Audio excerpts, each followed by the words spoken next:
So this sostenuto, or sometimes called album leaf to Emile Gaillard, Opus Posthumus, is a perfect vehicle for having a vocal model in your playing. That is, having inflections, having little waves, having ins and outs of dynamics. And one really interesting thing about this piece, because it needs to flow right out of relaxed arms and supple wrists, and sometimes you have the same note next to each other, like two B flats. In measure 1, you have a B flat eighth note going across the measure to a half note B flat. And the question is, how would you choreograph that so that you don't get tappy sounds, but you would be like a singer bringing more oxygen into a longer note next to a shorter note value. On the piano, it's more indirect, so we have to figure out how to do it. What I do is I recommend separate hands. This beautiful melody in E flat has an upbeat. Now, normally people think an upbeat goes crashing down to a downbeat, but that's not the case. In this piece, you're in 3/4 time. You want to decide in the first little phrase of 2 measures, where are you going? So that's very important. Where's my destination? Now, the destination doesn't mean you're slamming on the note. It may mean that you're delaying the note. In this case, that's what's going to happen. Let's see where the destination is. So you take an inhale before you play, and then you breathe out into the first note. Otherwise, you can just fall down on the first note. This is a kind of... Now this note I wouldn't slam down because I need to go where I'm going ultimately. I'm going to this little appoggiatura for a moment, but then I'm ending up on the longest note, and then I'm falling down. The answer, a little bit less.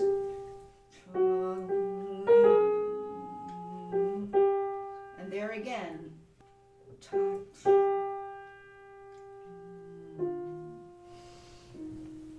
So that takes a lot of control, because where your thumbs are coming somehow between your fingers, you don't want the thumbs to slam down, such as this answer.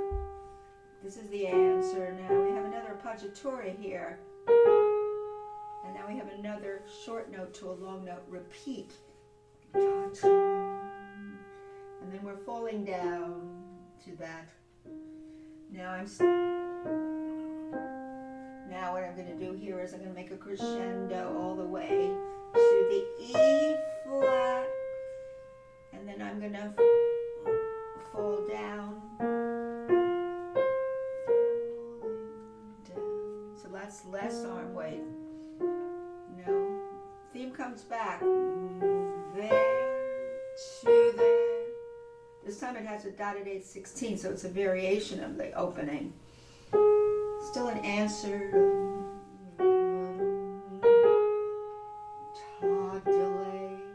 Delay there. And again, this is different because it's not 2 eighth notes. It's a dotted 8/16, so it's a variation of what we heard before. Ta-da. That's tricky. Ta-da. Look how I do that.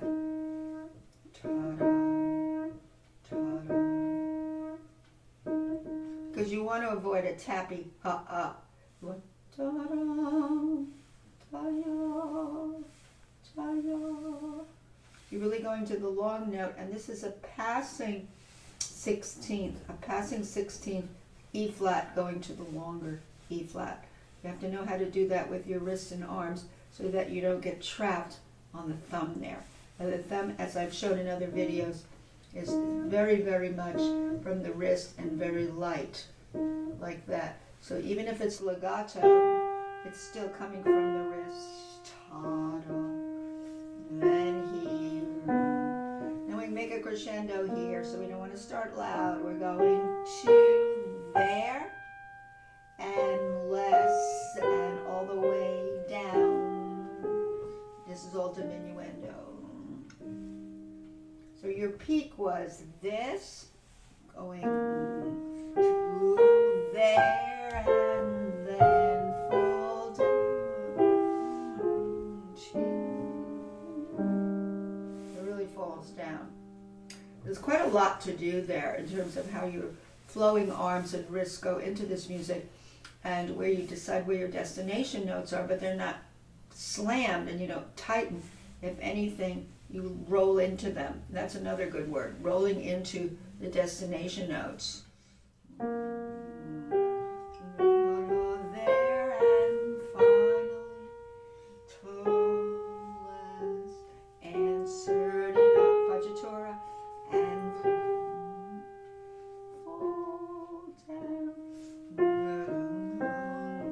all the way to there and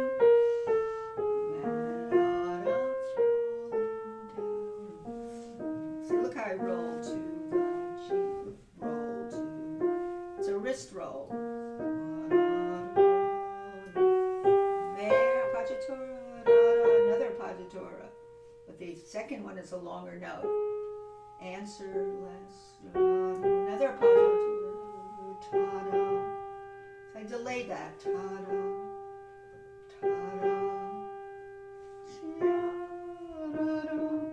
then this is a good crescendo, but drag it to there and then just float down. So you don't want too many subdivisions there. You want to just go straight down as if you did the top voice. Just one long line instead of any kinds of, disjunctures there. Now on the left hand, it's really quite light. So very light. One and light and light and one and two and light and one and two and three and secondary dominant, two and three and one and two, and it's not heavy. One and two, very light after beats. One and two and three, resolve it. And two and now here's the resolution. And two and three and one and two and light and one and light and light and you get the lightness from your wrist coming down, the energy coming down to your wrist. It's very supple and the arms are light. And three and one and two and three and bass and two and three and one and 2-5. Try to avoid one thumbs on these little afterbeats so you can cushion them more that way. If you put it together and you balance down the left hand, the soloist, the singer's upstairs. So take your inhale.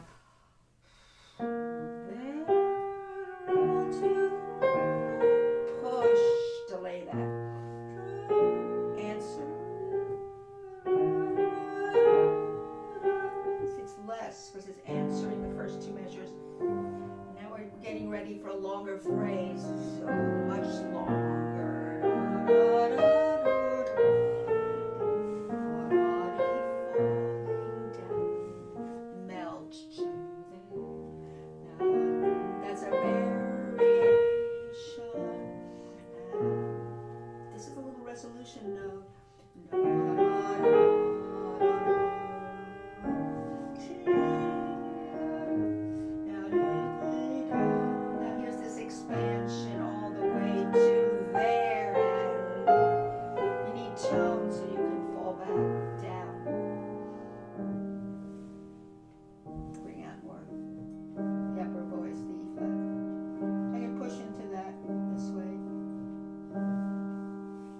This shouldn't make a retardando. You just want to roll to there and just go.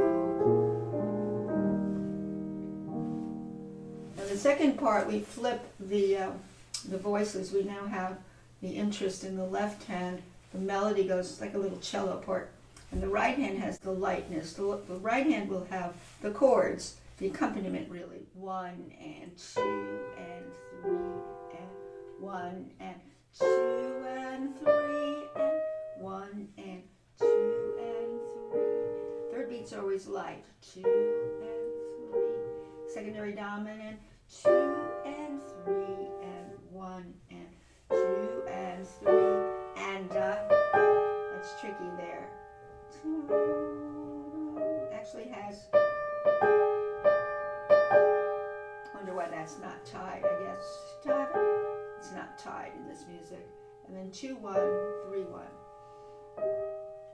That's a tricky place right there where you have that little grace note and you have 2 D's in the middle. So ta-ta, ta-dee, ta-dee, ta, upper voice.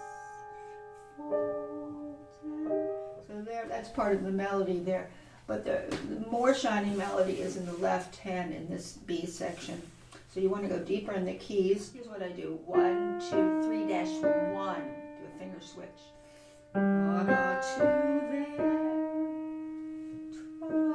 Now this is interesting because you have 2 E flats next to each other. One is a dotted quarter and one goes into an 8th note. And I do a different color if I have notes next to each other. I do usually different arm weights and different approaches to the note, entries into the note. So here we have long note. This is going to be lighter.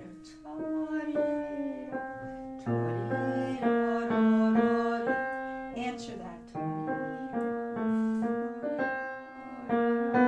2-1 I use here.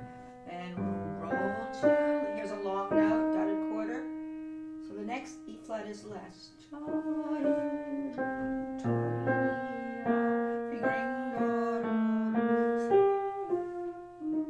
There's different arm weights through that. This is very delicate because you are sort of dealing with arm weight variations, which really creates the color. Comes down your arms into your wrists. And if you have these weight transfer changes, you get these beautiful dynamics. Plus, you're playing in groups of notes too. The groups of notes, not finger taps.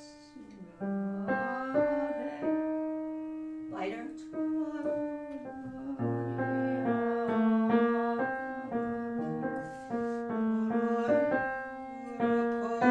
Push into that one.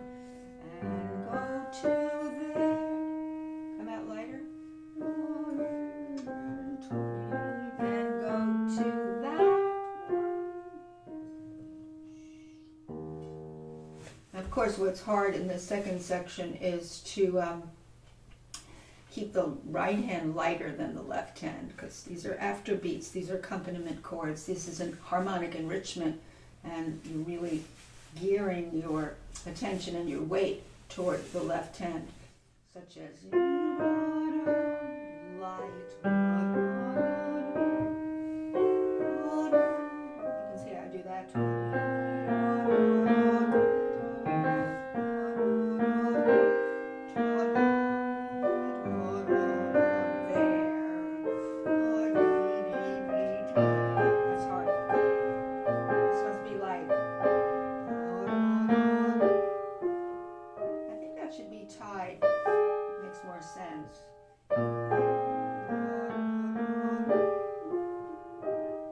This is a little upbeat too. Again.